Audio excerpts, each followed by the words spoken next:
सर्वांचे महायुतीचे शिरूर लोकसभा मतदारसंघाचे अधिकृत उमेदवार शिवाजीराव आढळराव पाटील, देवेंद्रजी शहा, विष्णू काका हिंगे पाटील, बाळासाहेब बेंडे पाटील, शरद बुटे पाटील, सगळे पाटील पाटील पाटील, दिलीप मेहते, राजेश काळेजी, रवीजी काळे अभिनेते, विवेक वैसे पाटील, अरुण गिरे, जयसिंग एरंडे, कैलास बुवा काळे, सुनील बानखेले, रुपालीताई भोजने, संदीप बानखेले, सुषमाताई शिंदे, संजय नागरे, गणपतराव इंदोरे, प्रकाशराव गोलप, संग्राम पाटील काळे, निलेश थोरात, वसंतराव काळे, क्रांतीताई गाडवे, इंदुताई उगले, देविदास दरेकर, अक्षताताई शिंदे, रुपालीताई जगदाळे, नंदकुमार सोनवणे, गणेश कोकणे, जयसिंग काळे, शिवाजीराव ढोबळे, प्रशांत काळे, गौतम भाऊ सोनवणे, तुकाराम काळे, अश्विनीताई तिटकारे, आपल्या घोडेगावच्या सरपंच ज्योतिताई घोडेकर, रुपाली जोडगे, माधवी करणे, रत्नाताई गाडे, विजय घोडेकर, तानाजी जंबूकर, घोडेगाव परिसरातील विशेषतः माझ्या आदिवासी भागातील सतगाव पठार परिसरातील उपस्थित असणारे या पंचक्रोशीतील जमलेले सर्व माझे मतदार बंधू भगिनी, इरफान शेख, माझ्या राष्ट्रवादी काँग्रेस पार्टी, भाजप, शिवसेना, मनसे, रासप, शेतकरी संघटना, आरपीआय आठवले, आरपीआय खरात, कवाडे या सगळ्या राजकीय पक्षांचे उपस्थित असणारे आजी माजी पदाधिकारी, पत्रकार मित्र आणि माझ्या तरुण मित्रांनो, वेळ बराच झालेला आहे. मला पुढे बऱ्याचशा सभा आहे आणि मी खरं तर सभांना जातो त्यावेळेस तो उमेदवार बोलतो आणि नंतर मी माईक हातात घेतो.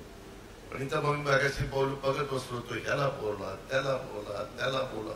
अरे म्हणलं मी ह्यांची भाषणं ऐकायला आलोय का माझं भाषण करायला आलोय? ठीक आहे, लोकांना वाटतं बोललं पाहिजे आणि काय होतं, त्या युती म्हणल्यानंतर ह्या पक्षाला बोलू द्या, त्या पक्षाला बोलू द्या, त्या पक्षाला बोलू द्या, या पक्षाला बोलू द्या, सगळ्यांना बोलू द्या. अरे सगळ्यांचं आपली भूमिका एकच आहे, महायुतीला निवडून आणायचं आहे. त्याच्यामुळे आपण सगळेजण मिळून तेच काम करतोय. फक्त आता वेळ मर्यादित राहिला आणि कमी काळामध्ये मला जास्तीत जास्त सभा घ्यायच्यात, एकनाथराव शिंदेना घ्यायच्यात, देवेंद्रजींना घ्यायच्यात, गडकरी साहेब असतील, इतर अनेक मान्यवर, सुनील तटकरे आजपासून संध्याकाळपासून इथे येतो मला म्हणले, कारण त्यांचंही मतदान काल संपलेलं आहे.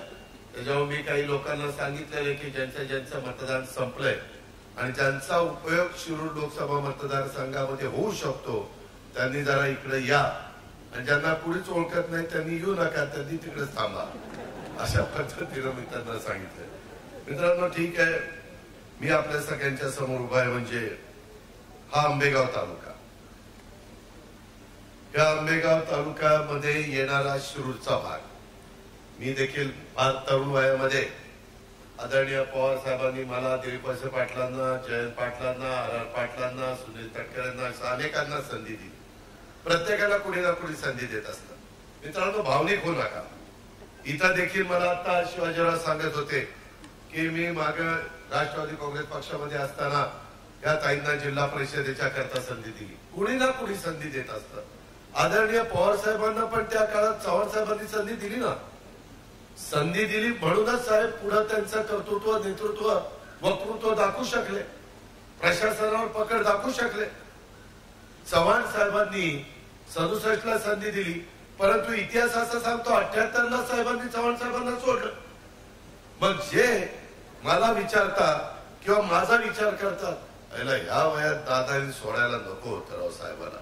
अरे पण साहेबांनी पण 67 11 वर्षातच चव्हाण साहेबांना सोडलं. चव्हाण साहेब म्हणत होते, अरे असं करू नका, फोन घेतला नाही. लोक माझ्या शांती पुस्तकात आहे, मी तरी 30-35 वर्ष साथ दिली.